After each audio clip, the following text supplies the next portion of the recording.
अस्सलाम वालेकुम पाकिस्तान, आप देख रहे हैं स्पोर्ट्स बज़। मैं हूं हसन लियाकत। आज हम बात करेंगे सेंचुरियन टेस्ट के हवाले से। बॉक्सिंग डे पर पाकिस्तान की टीम ताश के पत्तों की तरह बिखरती हुई हमें नजर आई और यकीन तौर पे ओपनिंग अच्छी हुई हमारी, लेकिन उसके बाद जब ओपनर्स आउट हुए तो फिर मिडिल ऑर्डर एक बार फिर नाकाम होता हुआ नजर आया। बाबर आजम के हवाले से बात करें तो पै दर पै फिल होते हैं। मुल्तान टेस्ट में उनको ड्रॉप किया गया था, उसके बाद कोई टेस्ट परफॉर्मेंसेज या फिर कोई फर्स्ट क्लास क्रिकेट उन्होंने नहीं खेली, लेकिन सिर्फ इस बुनियाद पर उनको रखा गया था कि साउथ अफ्रीका में बहुत ही अच्छा खेलते हैं और साउथ अफ्रीका में उनकी एवरेज भी बड़ी अच्छी थी। लेकिन इस बार बाबर आजम एक बार फिर हमें फेल होते हुए नजर आए। पहले वो स्पिन बॉलर्स के खिलाफ फेल होते थे, अब वो फास्ट बॉलर्स के खिलाफ फेल हो रहे हैं। एट टाइम्स हमें लगता ही है कि फॉर्म का मसला नहीं है, शायद there is something going on, क्योंकि जो शॉट्स उनके बल्ले से निकलते हैं वो काफ़ी अच्छे होते हैं, मिडल हो रहे होते हैं, लेकिन अचानक से ही बाबर आजम आउट होते हैं। इसके अलावा पाकिस्तान की मिडिल ऑर्डर की बात की जाए तो मिडिल ऑर्डर भी मुकम्मल तौर पर फेल हुआ। आमिर जमाल की जानिब से कुछ रन आए और उसके बाद अगर साउथ अफ्रीका की बैटिंग की बात की जाए तो एक फ़र्क आपने साउथ अफ्रीका और पाकिस्तान में देखा होगा। पाकिस्तान के बल्लेबाज जब विकेट पे मौजूद होते हैं तो इस तरह लगता है कि स्कोरर को शायद दर्द हो रहा है, स्कोर बिल्कुल ऊपर नहीं होता, शायद वो स्कोरर को दर्द नहीं होता, हमारे बल्लों को दर्द होता है क्योंकि रन्स बिल्कुल नहीं बनते। लेकिन साउथ अफ्रीका उन्होंने भी पै दर पै विकेट्स गंवाई। अर्ली ऑन पाकिस्तान को विकेट्स मिले, खुरम शहजाद ने बहुत शानदार बॉलिंग की, अब्बास ने बहुत शानदार बॉलिंग की, लेकिन उसके बावजूद भी हम ये कह सकते हैं कि उनके रन्स बहुत अच्छे हैं और इस वक्त 83 पे 3 पे वो आज सेंचुरियन में इनिंग्स का वापस अपनी इनिंग्स का आगाज़ करेंगे। और दूसरी जानिब शायद कोई बारिश के भी खतरात हैं, 50% मैच मुतासिर होने का भी खतरा है, लेकिन ये किसके हक में जाएगा किसके हक में नहीं जाएगा, क्या सेंचुरियन टेस्ट का रिजल्ट आ पाएगा या नहीं, इस तमाम तरह के ऊपर बात करने के लिए हमारे साथ मौजूद है सीनियर स्पोर्ट्स जर्नलिस्ट शोएब जट साहब। शोएब भाई, थैंक यू सो मच। सबसे पहले अगर पाकिस्तान की बैटिंग लाइनअप की बात की जाए तो हम ओडीआई में कदरे बेहतर हो गए, लेकिन टी20 क्रिकेट में और टेस्ट क्रिकेट में हम आउटडेटेड लग रहे हैं, इसकी क्या वजह है? हसनैन, बहुत शुक्रिया प्रोग्राम में देने का। बिल्कुल पाकिस्तान टीम का क्रेडिट छीनना नहीं चाहूंगा, बट फैक्ट्स आपको बताना चाहूंगा। हम ओडीआई में इसलिए शायद बेहतर हुए हैं कि हमें एक मरतबा फिर बी टीमें मिल रही हैं, एक मरतबा फिर टीमें जो है वो फुल स्ट्रेंथ के साथ हमारे मुकाबले पे नहीं आ रही, तो आप कह सकते हैं कि हम बेहतर हो गए हैं। असल बेहतरी का हम एतराफ़ तब करेंगे या असल जो कामयाबी, ये भी खैर कामयाबी है, लेकिन जिसको सराहा जाएगा वो ज़्यादा सराहा जाएगा उस वक्त जब आप फुल स्ट्रेंथ टीमों को दबोचेंगे, उनको ज़ेर करेंगे और पाकिस्तान को चैंपियंस ट्रॉफी जितवाएंगे। तो यकीनी तौर पे मैं समझता हूँ कि ये रिदम पकड़ लिया लड़कों ने और ऐसा करके दिखाएंगे। बट खुशकिस्मती रही कि जनूबी अफ्रीका का बॉलिंग यूनिट जो है वो उनके साथ नहीं था, जो उनके वेपन है वो उनके साथ नहीं थे, जिसका पाकिस्तान को फायदा हुआ। लेकिन क्या आप समझते हैं कि जिस तरह नोकिया की बात की जाए वो भी इंजर हैं, नया ही बॉलिंग स्टफ है रबादा के अलावा, लेकिन हमारे यहाँ बल्लेबाज ज़्यादातर हमें फेल होते हुए नजर है, इसकी क्या वजह है? देखिए अदनान, इसका सारा जो दारोमदार है वो मैं समझता हूं कि दो खिलाड़ियों पे ज्यादा उसका जो है ना जिम्मेदारी होती है। एक कप्तान शान मसूद पे कि वो फ्रंट से लीड क्यों नहीं कर पाए, और दूसरा बाबर आजम पे जो पाकिस्तान टीम का मेन पिलर समझे जाते हैं।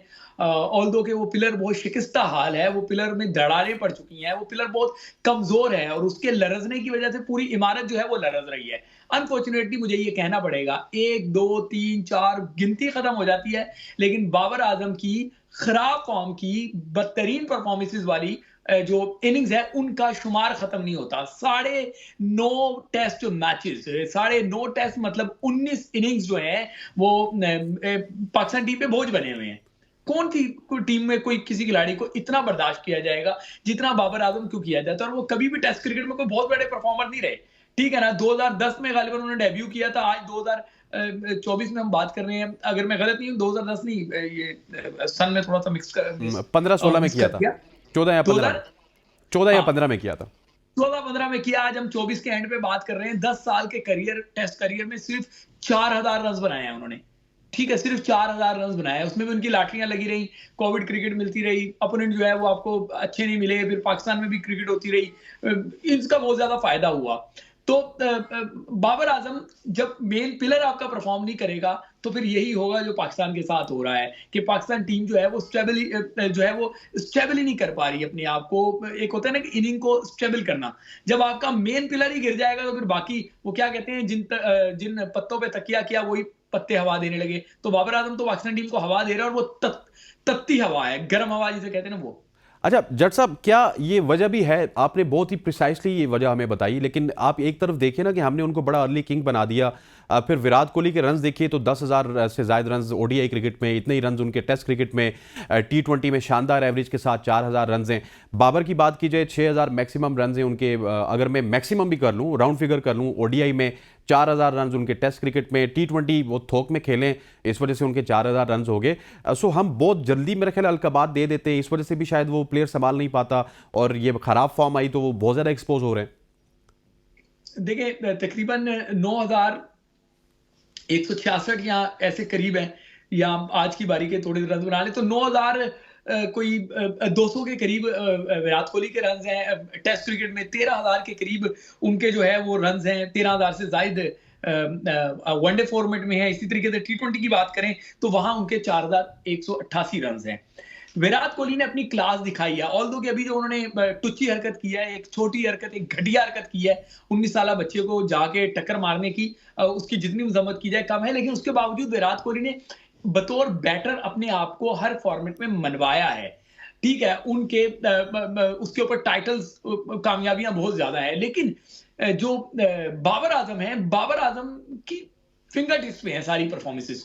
बहुत ज्यादा परफॉर्मेंसेस उनकी नहीं है, जो उनकी परफॉर्मेंसेस रही भी हैं उनमें हमेशा से ये क्वेश्चन मार्क रहेगा कि वो जो है सेकंड स्ट्रेंथ के खिलाफ स्कोर करते रहे हैं, वीकर टीमों के खिलाफ स्कोर करते रहे, बड़ी टीमों के खिलाफ वो आखिर कब स्कोर करेंगे। और अब तो उनका ये बैड पैच है कि वो सेकंड स्ट्रेंथ या कमजोर टीमें हैं उनके खिलाफ भी रन नहीं कर पा रहे। तो बाबर आजम की अगर हम बात करें तो फिलहाल वो एक फेलियर की फेस होता है ना, तो बाबर आजम फिलहाल फेलियर का फेस है। वो इससे निकल सकते हैं, लेकिन निकलने के लिए उनको क्या करना पड़ेगा कि अपना दिमाग सही करना पड़ेगा।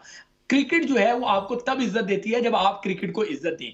27 दिसंबर 2019 को आखिरी मर्तबा बाबर आजम ने पाकिस्तान के डोमेस्टिक सीजन में 4 डे क्रिकेट खेली थी, कायदे-ए-आज़म ट्रॉफी। 27 दिसंबर, आज 27 दिसंबर 2024 को जब हम बात कर रहे हैं तो 5 साल मुकम्मल हो चुके हैं बाबर आजम को डोमेस्टिक क्रिकेट खेले हुए। अगर आप अपनी डोमेस्टिक क्रिकेट को इज्जत नहीं देंगे तो फिर क्रिकेट भी आपको इज्जत नहीं देगी। सिलेक्टर्स ने उनको फोन किया जब उनको मुल्तान ये से इंग्लैंड के खिलाफ सीरीज से ड्रॉप किया गया था, तो सिलेक्टर्स ने उन्हें फोन किया जो हमारी इत्तलात है, और उन्होंने कहा कि आप टेस्ट में आए और खेलें।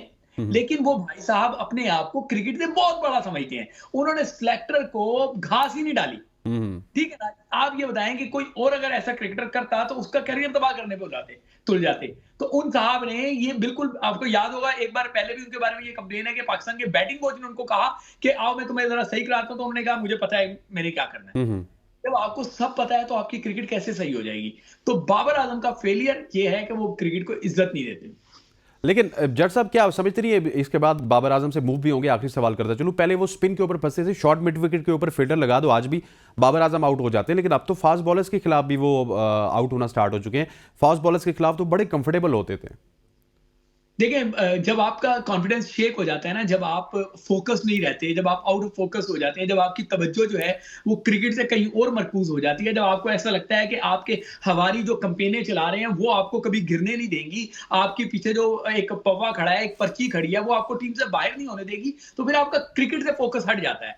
तो आपके बहुत सारे लोगों के जो किंग कहते हैं, उनके ये किंग साहब का फोकस नहीं रहा। तो जब फोकस नहीं रहता तो फिर आउट करने के लिए क्या पेसर, क्या सीमर, क्या स्पिनर, क्या गुगली, क्या ब्रेक, कोई भी आएगा तो आपके किंग की जो है वो टांगे कांप रही होंगी। जब आपकी टांगे कांपेंगी, जिसको कहते हैं शेक होना, जब आप शेक करेंगे तो फिर यही होगा। ये जो अभी आउट हुए 11 बॉल्स पे 4 रन बनाए, उन 4 रन को एक चौका था वो, यानी कि 10 बॉलें आपने डॉट खेली। ठीक है, इसका मतलब है कि आपको अपने पे एतमाद ही नहीं है। पता नहीं किस तरीके से क्रिकेट को जो इस तरह आउट हुए हैं वो भी आप देख लें।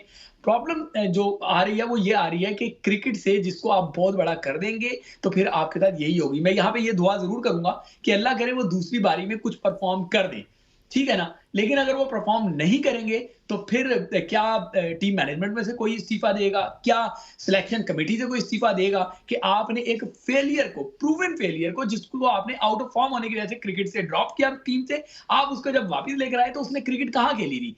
क्या वो किसी छतों पे जाके क्रिकेट खेलता रहा? क्या गली मोहल्ले में क्रिकेट खेलता रहा? ऑफिशियल क्रिकेट तो पाकिस्तान की उसने खेली नहीं, तो फिर वो पाकिस्तान टीम में वापस कैसे आ गया? तो ये सबसे बड़ी नाकामी है टीम मैनेजमेंट की, सिलेक्शन कमेटी की।